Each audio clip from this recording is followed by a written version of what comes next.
नमस्कार, मैं हूं पुण्य प्रसून वाजपेयी। दस्तक में आपका स्वागत है। राजनीति उलट पुलट तो नहीं रही, लेकिन इन सब के बीच जो विचारधारा से उत्तेजित कांग्रेस और बीजेपी दोनों चल पड़ी हैं, कहें तो संघ परिवार भी। मंडल के दौर को याद कीजिएगा तो कमंडल याद आ जाएगा, लेकिन किसे पता था कि दलित कार्ड इस दौर में बीजेपी की जरूरत बन जाएगा। किसान को लेकर नेहरू से लेकर मनमोहन सिंह के दौर में बात कांग्रेस लगातार करती रही, लेकिन कुछ हकीकत किसानी की भूल गई और राहुल गांधी आज ये कहने से नहीं चूके कि किसान किसानी ना करे तो रोजगार देने का विकल्प हम दे देंगे। ये रास्ता जाता किधर है? आइए आज दस्तक में हम इसे ही टटोलने की कोशिश करते हैं, लेकिन सवाल सबसे बड़ा यही है कि दरअसल ये डी प्लान नरेंद्र मोदी का क्या है। हम इसे खास तौर पे बतलाएंगे, लेकिन सबसे पहले स्क्रीन पर जरा इन तस्वीरों को देखिए। ये तस्वीरें दरअसल इस डी प्लान का एक हिस्सा है। गायब हो चले हैं क्या रामविलास पासवान? कौन कह रहा है इस बात को? और चिराग, जो कि उनके बेटे हैं, उन्होंने कमान जिस रूप में थाम ली है, उसने एक नया सवाल खड़ा कर दिया है कि क्या सियासत में परिवार को सामने खड़े कर आगे की राजनीति साधने का एक नायाब नमूना अब रामविलास पासवान पेश कर रहे हैं। यह राजनीति जाएगी किधर, किस रूप में जाएगी, कैसे जाएगी, ये एक सवाल है। दूसरा सवाल इन सब के बीच आ रहा है तीन चेहरों का। उसमें लालू प्रसाद यादव हैं, उसमें नीतीश कुमार हैं। दरअसल ध्यान दीजिए तो लालू प्रसाद यादव दिल्ली में गोटी सेट करने के लिए पहुंचे हैं कि गठजोड़ कैसे हो जाए, लेकिन क्या पता पटना में उधर झटका नीतीश कुमार दे दिए। दिल्ली में भी गठजोड़ के पीछे पासवान छिटक गए और इन सारी परिस्थितियों ने एक नई लकीर खींच दी कि दरअसल रास्ता मुश्किल है, लेकिन 2014 की बिसात हर कोई अपने अपने तरीके से बिछाना चाहता है। अब आइए एक वक्त के किंग मेकर का दर्द भी सुनिए और झटके से उबर ना पाने की स्थिति भी देखिए। तो अभी रामविलास जी के घर में कोई जोगिंदर पासवान है? बोला पासवान जी नहीं है, कहीं गए हुए हैं। एक गत है हम लोग का, उनका टेलीफोन उठाने वाला लालू यादव से भी नहीं बात करवा रहा है। लालू जी पार्टी में भी कोई पूछे, हम पूछ रहे हैं। हाँ सुना है, उसमें सब सच नहीं है, हम पता कर रहे हैं। दो बातें हैं। रामविलास पासवान टेलीफोन क्यों नहीं उठा रहे हैं लालू प्रसाद यादव का? और लालू प्रसाद यादव ने जिस बात का जिक्र किया पार्टी में टूट को लेकर, उसका मतलब क्या निकाला जाए? तो पार्टी टूट का मतलब पहले समझ लेते हैं। एक दो नहीं, 13 विधायक। जी, ये 13 विधायक ऐसे हैं जिनके नाम आप स्क्रीन पर देख रहे हैं। सम्राट चौधरी, ललित यादव, जावेद अंसारी, अख्तरुल इंसान, चंद्रशेखर, दुर्गा प्रसाद सिंह, जितेंद्र राय, अनिरुद्ध कुमार, राम लखन राम, राघवेंद्र प्रसाद, फयाज अहमद, अब्दुल गफूर, अख्तारुल इमाम। इसमें अब रंग कुछ बदल गए हैं। इसमें 6 रंग बदल गए। दरअसल ये जो 6 रंग बदले हैं, ये वापस लौटा है। उन्होंने कहा हमारे हस्ताक्षर जो थे फर्जी थे, लेकिन फर्जी हस्ताक्षरों या जो एक दूसरी परिस्थिति कानूनी तौर पर और संवैधानिक तौर पर है, नोटिफिकेशन जारी हो गया इन 13 को लेकर कि विधानसभा में 13 लोग अलग बैठेंगे, 13 विधायक। अब सवाल है ये 6 कहाँ बैठेंगे? ये एक स्थिति है। आइए जरा पासवान पे लौटें और चिराग किस तरीके से रोशन कर रहे हैं परिस्थितियों को, जरा यह देखिए। जी, क्या नरेंद्र मोदी के साथ मंजूर है आपको? नरेंद्र मोदी को लेकर थोड़ा रुख बदला है? देखिए, we'll cross the bridge when it comes. अभी इस बारे में कोई भी चर्चा करने का कोई मतलब नहीं है। बट हकीकत यही है कि अब मोदी जी के ऊपर दंगों के दाग हैं या नहीं है, ये कोई चर्चा का विषय नहीं है। जब न्यायालय से ही, जब एसआईटी की तरफ से जब उन्हें क्लीन चिट मिल गई है, तो अब इन बातों पर चर्चा करने का कोई मतलब नहीं। यकीनन कांग्रेस क्यों चर्चा कर रही है? एक वक्त कांग्रेस के साथ पासवान क्यों खड़े थे? लालू प्रसाद यादव क्यों जिक्र कर रहे हैं? लालू प्रसाद यादव के आश्रय राज्यसभा में क्यों पहुंचे थे पासवान? और एक वक्त पासवान ने खुद निंदा प्रस्ताव के वक्त इस्तीफा क्यों दे दिया था? ये जिक्र अप्रैल 2002 का है। बहरहाल छोड़िए इसे, हम आपको दिखाते हैं दलित कार्ड का मतलब क्या होता है और विचारधारा कैसे हाशिए पर जाती है। ये सब कुछ नायाब तरीके से 2 नामों के जरिए आया है सामने। खुद रिपोर्ट देखिए। उदित राज, नरेंद्र मोदी और रामविलास पासवान, तीनों की राजनीतिक मजबूरी ने तीनों को एक साथ ला खड़ा किया, या फिर तीनों के लाभालाभ ने एक दूसरे का हाथ थामने के हालात पैदा कर दिए? इस क्षेत्र का विकास करके दरअसल ध्यान दे तो 2014 के आम चुनाव को लेकर जो बिसात बिछ रही है, उसमें बीजेपी की सोशल इंजीनियरिंग का यह नायाब चेहरा है। यह भी कहा जा सकता है कि पहली बार संघ परिवार के ओबीसी नायक नरेंद्र मोदी की लोकप्रियता की हवा में अपनी राजनीतिक जमीन बनाने का प्रयास उदित राज भी कर रहे हैं और रामविलास भी।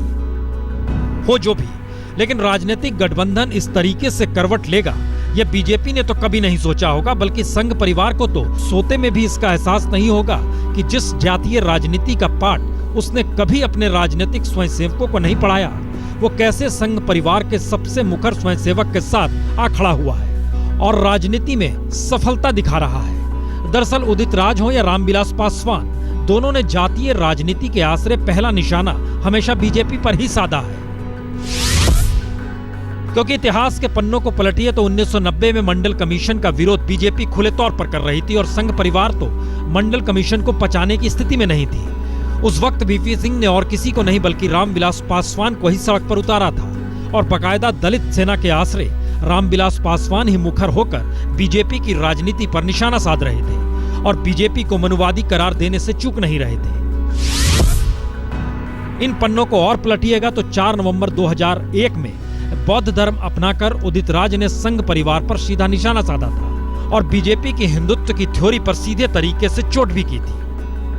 ध्यान दे तो 1990 हो या 2001, संघ परिवार ने बीजेपी को कभी लक्ष्मण रेखा लांघने की अनुमति दी नहीं। वजह भी यही है कि सोशल इंजीनियरिंग हमेशा बीजेपी के भीतर फेल हो गई। 90 में कमंडल तले मंडल के नीचे से समर्थन खींच लिया गया तो 2001 में गोविंदाचार्य की सोशल इंजीनियरिंग को नकार दिया गया।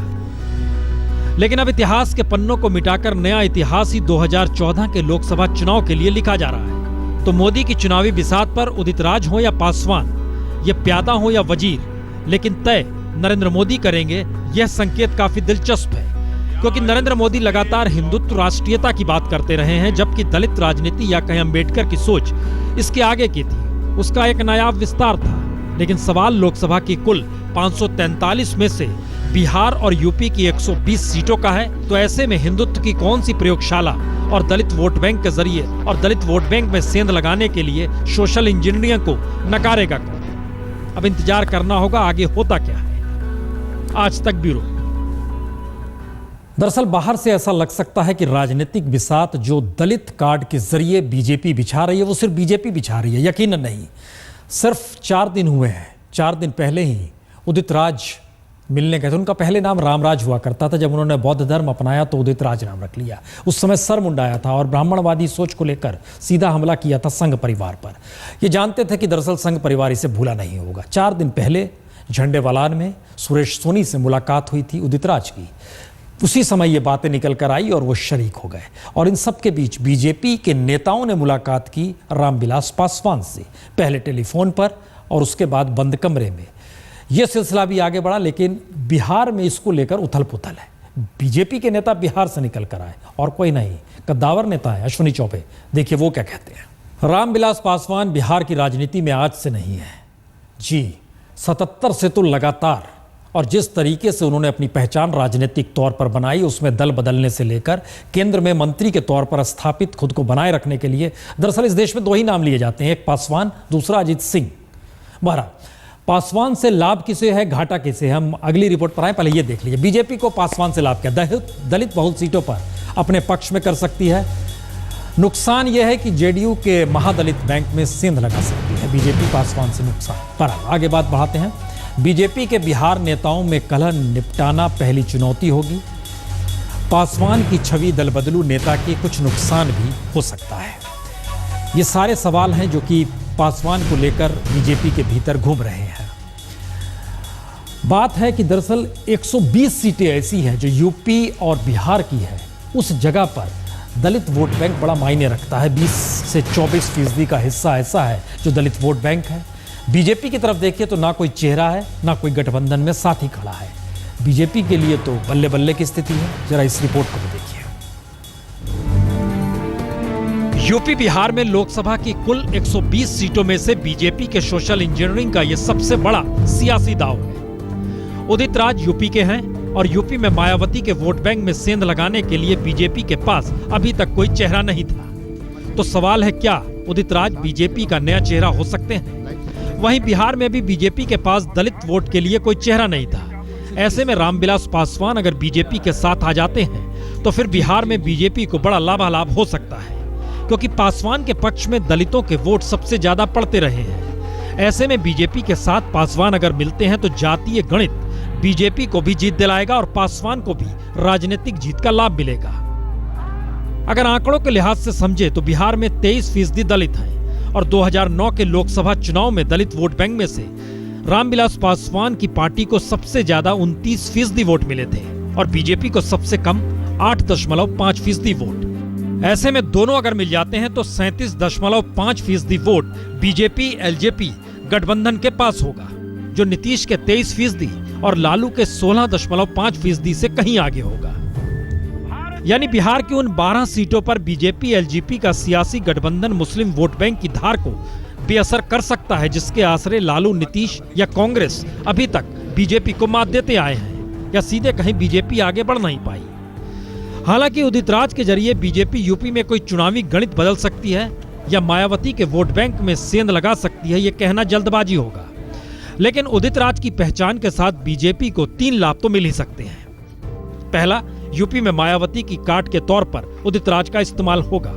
दूसरा, बंगारू लक्ष्मण से हुए नुकसान की भरपाई का मौका उदित राज के जरिए मिलेगा। और तीसरा, उदित राज के जरिए दलितों की बनाई हुई मायावती की छवि को तोड़ा जा सकता है, क्योंकि उदित राज पढ़े लिखे अधिकारी रह चुके हैं और बाकायदा अंबेडकर की लीक पकड़कर बौद्ध धर्म उन्होंने अपनाया। इतना ही नहीं, उदित राज ने अपनी राजनीतिक पारी 13 बरस पहले 2001 में इंडियन जस्टिस पार्टी बनाकर शुरू की। तो बीजेपी अंबेडकर की विरासत को उदित राज के साथ जोड़कर मायावती की दलित सियासत में सेंध लगाने की चाल तो चलेगी ही। आज तक ब्यूरो। 120 सीट जाहिर है इस जगह पर या इस पूरी पट्टी में अगर बीजेपी कहीं ना कहीं 50-60 सीट ले जाती है तो 200 का आंकड़ा वो छू सकती है। लेकिन इन सब के बीच नीतीश कुमार बेहद महीन चाल चल रहे हैं। नीतीश कुमार ने आज जो चाल चली उसमें लालू को झटका तो लगा ही, शायद कांग्रेस भी चेत गई होगी कि दरअसल नीतीश अब किस वोट बैंक की तरफ देख रहे हैं। पहले समझ लीजिए, चलते हैं सुजीत, जो कि उस नोटिफिकेशन को लेकर खड़े थे जिसमें 13 विधायक, वह भी आरजेडी के, अलग बैठने का जिक्र किया गया था। ये जो नाम है वो श्री राघवेंद्र प्रताप सिंह जो कि बड़हरा के विधायक हैं, सम्राट चौधरी जो कि सम्राट चौधरी उर्फ राकेश कुमार परवत्ता के हैं, लशन राम रमण, जावेद इकबाल अंसारी, अनिरुद्ध कुमार, दुर्गा प्रसाद सिंह, अख्तरुल ईमान, डॉक्टर फैयाज अहमद, जितेंद्र कुमार राय, डॉक्टर अब्दुल गफूर, चंद्रशेखर, ललित कुमार यादव, श्री अख्तरुल इस्लाम शाहीन। ये 13 नाम हैं जो कि विधानसभा सचिवालय से जारी किए गए हैं। ये नोटिफिकेशन दिखाना बड़ा जरूरी था। सिर्फ 4 लाइनें इसमें लिखी गई हैं जिसमें इस बात का जिक्र है कि हमें अलग से बैठने की व्यवस्था की जाए। इधर हमारे संवाददाता सुजीत झा शाम के समय जब इस नोटिफिकेशन को पढ़ रहे थे, 15 मिनट के भीतर पटना में आरजेडी के हेडक्वार्टर में 6 विधायक, वही 6 विधायक जिनके नाम भी इसमें थे, खड़े हो गए। अब देखिए दोनों की बात सुनिए, जो बागी हैं और जो लालू के पक्ष में है।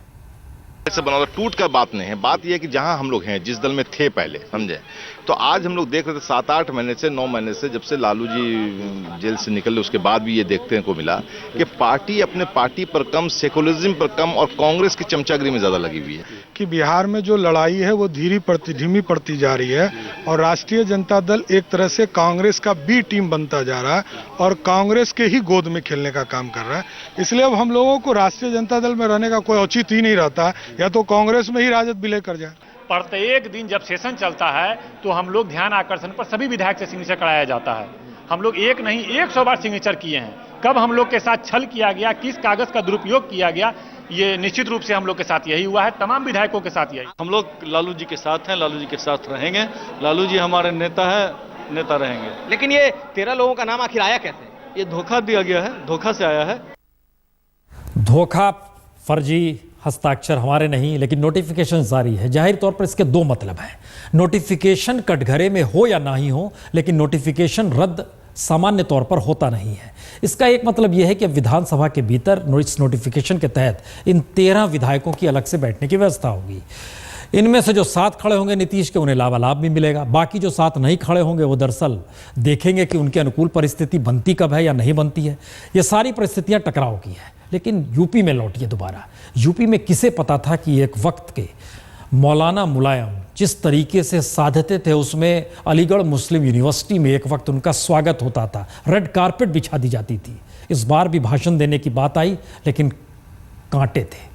जरा देखिए सड़क पर लोग। मुजफ्फरनगर में जो कांड हुआ है, जो राइट हुआ है, उन लोगों को पूरी तरह से सहूलियतें मुहैया नहीं कराई गई हैं। उसके बाद ये पॉलिटिकल विजिट यहाँ पे कर रहे हैं, तो पहले वहाँ के लोगों को ये पूरी तरह से सहूलियतें मुहैया कराएं, उनके घरों को पक्का बनाएं, उनकी जो जरूरियात हैं वो पूरी करें, उसके बाद जो करना है वो करें। इस विरोध प्रदर्शन के बाद भी अगर मुलायम सिंह आते हैं तो किस प्रकार का इस विरोध प्रदर्शन के बाद भी अगर मुलायम सिंह यहाँ आते हैं तो इससे बड़े पैमाने पर उनका अपोज किया जाएगा, विरोध किया जाएगा। कहीं ना कहीं मुलायम सिंह के लिए यूपी में अपने वोट बैंक जो अनुमान कर चलते थे कि शायद मुस्लिम और यादव गठजोड़ उन्हें सत्ता तक पहुंचाया था, एक बड़े झटके की स्थिति है, क्योंकि अलीगढ़ मुस्लिम यूनिवर्सिटी की पहचान वोट बैंक से भी आगे की है, उत्तर प्रदेश में कम से कम। लेकिन इन सब के बीच आइए, राहुल का जिक्र ना हो ऐसा हो नहीं सकता है। राहुल गांधी मैनिफेस्टो के मिशन पे निकले हैं, लेकिन उनका संवाद भी अद्भुत है, यह भी सुनिए। 5-10 एक्सपर्ट बैठ जाते हैं कमरे में और कहते हैं भैया ये मैनिफेस्टो तैयार हो गया। और मैंने कहा कि देखिए, अगर हम राजनीति को बदलने की बात करते हैं तो किसानों की आवाज, मजदूरों की आवाज, स्टूडेंट्स की आवाज, SC ST आदिवासियों की आवाज, सबकी आवाज उस मैनिफेस्टो में आनी चाहिए। इसलिए हमने ये बातचीत शुरू की। और बातचीत किससे की? सबसे की। हम आपसे ये नहीं कहना चाहते हैं कि भाई आपके बेटों को खेती नहीं करनी चाहिए, वो डिसीजन आपका है, वो डिसीजन हमारा नहीं। हम आपको सिर्फ ये कहना चाहते हैं कि ऑप्शन आपके हाथ में होना चाहिए कि अगर आप चाहो या आपका बेटा चाहे खेती करना चाहे तो वो खेती करे, और अगर वो खेती नहीं करना चाहे तो उसके लिए दूसरा ऑप्शन बने। 40 जिलों में 10 लाख महिलाओं को, करीब 1 लाख महिला बचत समूहों में एकत्रित करना और उनको बैंकों से जोड़ना, ये इनकी भूमिका रही है और इनका बड़ा योगदान रहा है। और मैं इनसे पूछना चाहता हूँ, आपने ये क्या क्यों नहीं? और आप मुझसे बहुत कहते हैं, ये मुझसे आप मेरे पास आते हैं, कहते हैं कि आप इसके बारे में बात क्यों नहीं करते हो? कहते हैं ना, बिल्कुल चुप है। ये कहते हैं मेरे पास, कहते हैं तुमने ये काम किया, यूपी में 10 लाख महिलाओं को खड़ा किया, बैंक से जोड़ा, तुम इसके बारे में बात क्यों नहीं करते हो? और मैं इनसे कहता हूं मैं नहीं करूंगा, मैं करना नहीं चाहता हूं। अभी तो करिए। नहीं, मगर मैं, अब आपने बोल दिया, मगर क्यों नहीं करता हूं? नहीं, देखिए, लोग 2 तरीके के होते हैं, एक जो काम करता है, दूसरा जो बात करता है। मेरे पिता ने मुझे कहा था, मैंने उनसे कहा, पापा आप पूरा दिन काम करते हो, इसके बारे में बोलते क्यों नहीं? बोलने की जरूरत नहीं, मैं नहीं बोलूंगा, काम बोलेगा।